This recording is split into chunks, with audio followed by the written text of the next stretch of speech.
Hey, yo, welcome to the We're Talking Football podcast. I'm your host, Lou Guarini. Now, some of you might be confused. Where's my better half, Weston Smith? And in order for me to answer that question, I actually would like to insert a dramatic pause. So, shall we?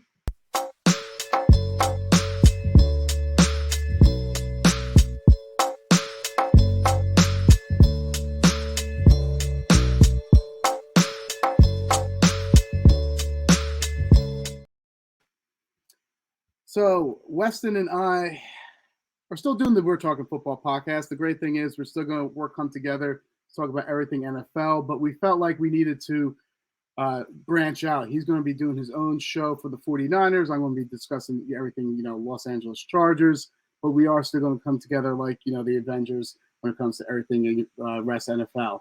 That being said, who am I? You might be asking yourself.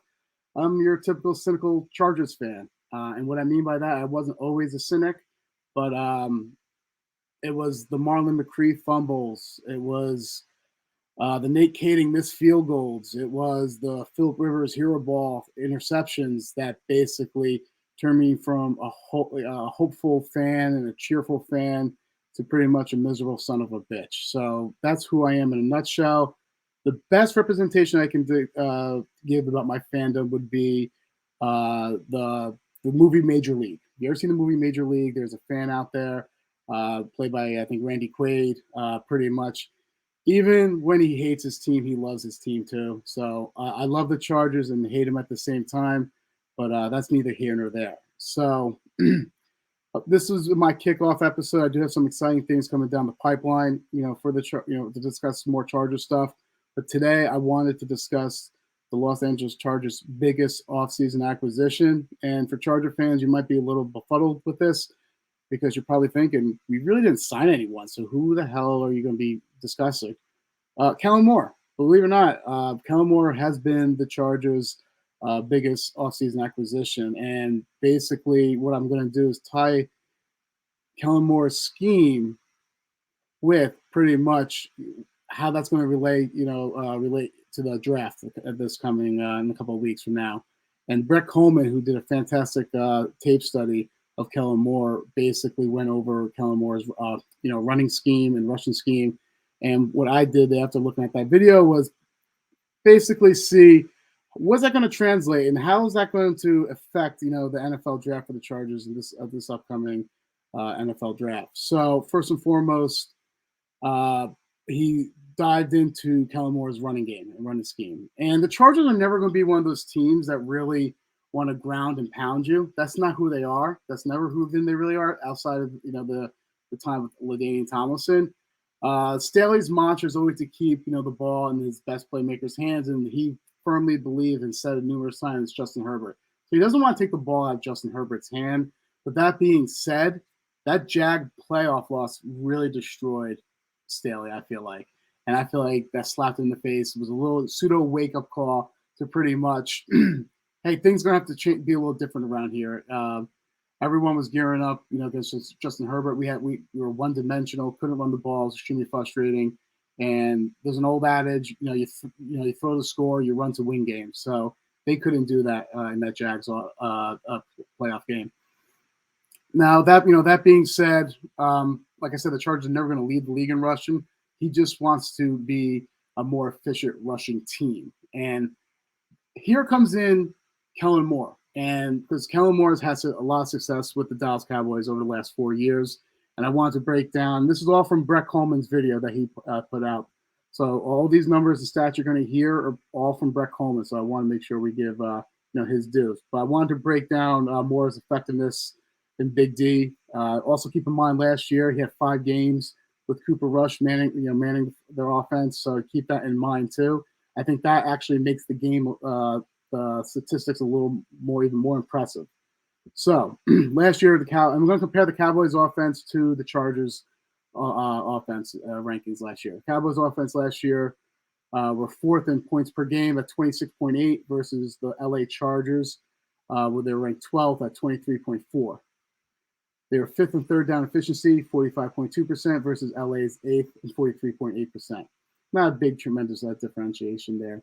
They were number one in red zone touchdown scoring percentage, a 71.4% versus LA's, which is 18th in the league at 54.5%. Now, two of the three of those comparisons are huge because basically Kellen Moore was able to outscore the Chargers offense by 4 points a game, especially with Cooper Rush running that offense, for 5 games. And also, if you've been a fan of the Chargers the last couple of years, the red zone has always been a huge issue for the Los Angeles Chargers. So the fact that Kellen Moore is going to be bringing some of his expertise in the red zone is going to be much needed. Now, how did Kellen Moore have that success with Dallas? It was this balanced approach. The Cowboys were 9th in the league in NFL in the run pass ratio, and there were 47.3 of their plays were being runs, right? So now I understand. Now some of that was because of McCarthy and the front office wanted to feed Zeke and Pollard. They wanted a more balanced, old school approach when it came to running the game. But I also thought Kellen Moore did a fantastic job protecting Cooper Rush and limiting, how much he would have to really, try to win a game. Just make sure he was able to manage a game. So that 47.3% might not translate all the way to LA from Dallas, but there is definitely a balanced approach mindset when it comes to Kellen Moore's schemes. So I think where Kellen Moore gets a lot of heat is, Kellen Moore it's very interesting because Dallas fans either love him and they hated that he left, or they were like, good riddance, go away. And for those people who are not fans of Kellen Moore, it's pretty much they're going to bring up to the fact that he was predictable. His bread and butter was 12 personnel packages, which is 2 tight ends, 1 running back, 2 wide receivers. Now, they were 10th in the league in that usage, right? And the mere fact because he wanted to have bigger bodies on the field. 7 of the 11 guys on the offensive side of the ball were bigger bodies. I think that helped impose his will in the running game. So he wasn't trying to hide anything from opposing defense. His thought process is like, well, we're just going to execute and you can't stop us type of thing.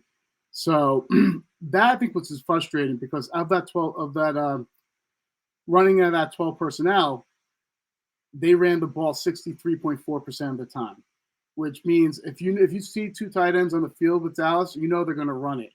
And of that 63.4% down, we're breaking it down even more. 38% was outside zone. So I think where a lot of Cowboy fans get frustrated with Kellen Moore's tenure with the Cowboys is the fact that he was predictable. But his thought process, like I said, was more about execution as opposed to trying to switch things up. Now, this is going to be interesting. I wonder how this scheme is actually going to translate to, in Los Angeles, because Staley, first and foremost, he is steadfast in wanting to run that outside zone scheme. All right. He said that from the get-go since soon as he arrived here in Los Angeles. Right. So I don't see him really abandoning anything of that nature, which is weird because if you watch the Chargers last year, you realize that, yeah, they want to run outside zone, but they weren't great at running outside zone. Instead, they were more successful running power plays. So I don't understand his obsession when it comes to running outside zone. So that is why, this might be his last Hail Mary to try to run the scheme that he wants to run the scheme on the offensive side of the ball.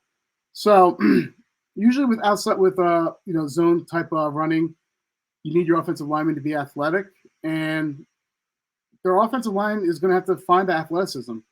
Outside of a couple of their players, I don't think they're really that athletic. They're more of a power type of running, offensive line. But all their offensive line, the top 5 starters, they're under contract for the next 3 years. So they're going to have to make it work from a schematic standpoint. Not saying that Moore will abandon other running styles and schemes and what have you, but aforementioned before that, hey, he definitely has a style and a way of doing business, right? So he's also shown the ability to adapt by running counters and power plays as well. But you're going to see he wants to run zone, and as does Brandon Staley. Hence, that's why I think it made such a natural fit for Kellen Moore to the Chargers. So if the change is not going to come for the offensive line, the next thought process, all right, Where on this offense is the personnel change going to come from to help run Kellen Moore's scheme? And there's two positions that you need to that this is how it's going to affect the draft. I personally think is the tight end group, right? They're going to be affected by this upcoming draft, and the running backs group as well. So looking at the tight ends that Kellen Moore had in Dallas, he had Dalton Schultz, Jake Ferguson, Peyton Hendershot, and Blake Jarwin. Now, I went to mockdraftable.com and basically took a look at all their measurables, their the combine numbers and things of that nature. And two things stood out to me. First and foremost, Kellen Moore likes his tight ends to have some high broad jump numbers. Right, the broad jump, if you're not familiar, it measures explosiveness, your explosiveness, your lower body strength, your ability to explode from a standing position. So that helps to get out of your stance quick, maybe get down that field 10, 15 yards, intermediate passing game, but also it provides some power in the run game as well, right? And also the 10-yard split, which is essentially the first 10 yards of a 40, right? So that measures how fast a prospect can cover 10 yards, which is important, once again, from a tight end standpoint, because you need them to get off the ball real quick and provide you that safety net over the middle of the field, right, and up the seams. And in addition, he also looks for them from a weight standpoint, too. It's around 245 pounds, 250, all those guys measuring right around there. So looking at the prospects that fit the mold, and some Charger fans, I'm going to give you a little forewarning here, right? Some of the names you might like, other names might make you a little nervous. So we'll start from the lower graded prospects to the higher grade prospects. I have three names that came to my attention after basically trying to compare broad jump, 10-yard split, and their weight and height, right? First and foremost is Tucker Kraft. He had an 81.1% matchability with the Dalton Schultz, Jake Ferguson, Peyton Hendershot, Blake Jarwin. So he's in this year's draft. I think the Chargers can probably get him in the fourth round of this year's draft. So if they wanted to address other needs like wide receivers and edge rushers, I think Tucker Kraft is someone they can target, perhaps, early day three type of target there. Next is Sam Laporta. Sam Laporta has been a Charger favorite amongst a lot of the fan base. He's going to be a second round target. He comes out of Iowa. His matchability was 79.6% amongst those former Dallas Cowboy tight ends that Moore coached under. So he's going to be able to what I love about Sam Laporta is he can block. He has some run after the catch ability, and he was able to be effective even when his quarterback play in Iowa was less to be desired. And that's just me being kind, to be honest with you. And last but not least, while Charger fans, buckle up, hold on to your seats, whatever. But Michael Mayer. Now, Michael Mayer, of all three prospects, he grades out to be the highest comparable to all those, to the Dalton Schultz's, Jake Ferguson, Peyton Hendershot, 83.3% similar profile. So, listen, I like Michael Mayer, right? He's a safe, easy pick. You know what you're getting with him, right? But does he move the needle? Does he do anything amazing? No. Does he do anything bad? No. But I think that's why he doesn't bring that flashiness that or explosiveness that the Chargers offense so dearly needs. He's a jack of all trades, master of none type of guy. So a lot of Charger fans, I'm going to say, are not happy with the possibility of ending up with him, especially in this type of tight end class.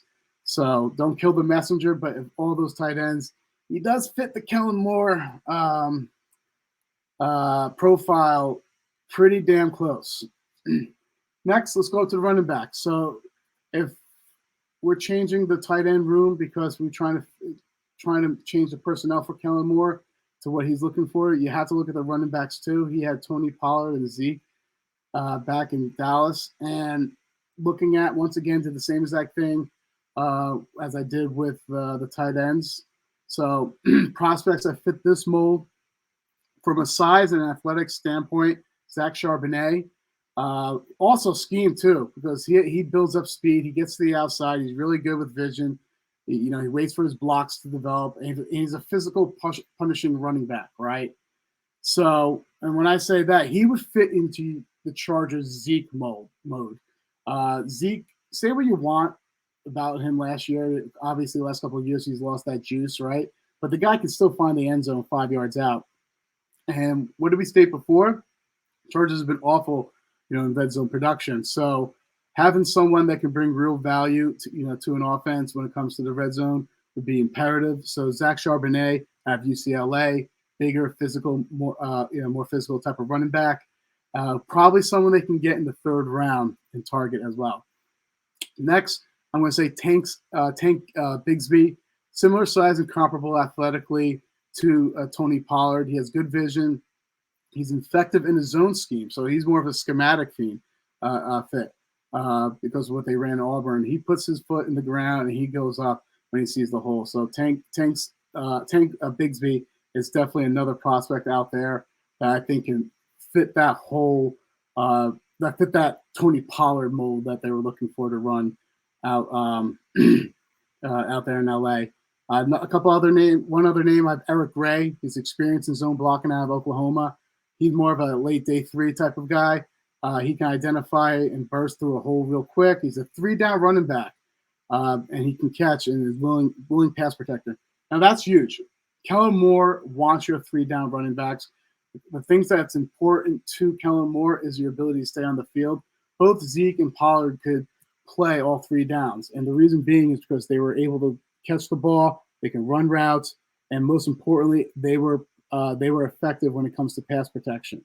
So Eric Gray gives you that, and perhaps you don't have to spend such a high draft capital to address such a need. Notice how I'm not saying Austin Eckler. Austin Eckler will be here, but obviously what's going on with his contract is a deterrent. Maybe this will be his last year. So you have to start planning for things of that nature. Now, the reason why I'm not saying running backs earlier on in the draft, because I personally believe there's the two running backs that's on the Chargers roster right now both fit Kellen Moore's idea when it comes to getting a stable of running backs. Joshua Kelly. Now Joshua Kelly has improved over the last couple of years. How he compares to Tony Pollard is more athletically, and I think he provides some good speed to the outside and run up field and what have you. But Isaiah Spiller. Last year, I was so excited for the Chargers to draft Isaiah Spiller. It was extremely, I'm going to say, frustrating seeing him not being able to get on the field. Right? Not sure why, what have you. Maybe his learning curve was greater than anticipated, which is confusing because he did come from an offense at Texas A&M that was a little more pro style. So I think this could be a blessing for Isaiah Spiller, and this is where he may be able to take that Zeke role. From a schematic standpoint, Spiller has good vision. He runs well. He's effective at reading blocks, and this is what he did back, as in his college days.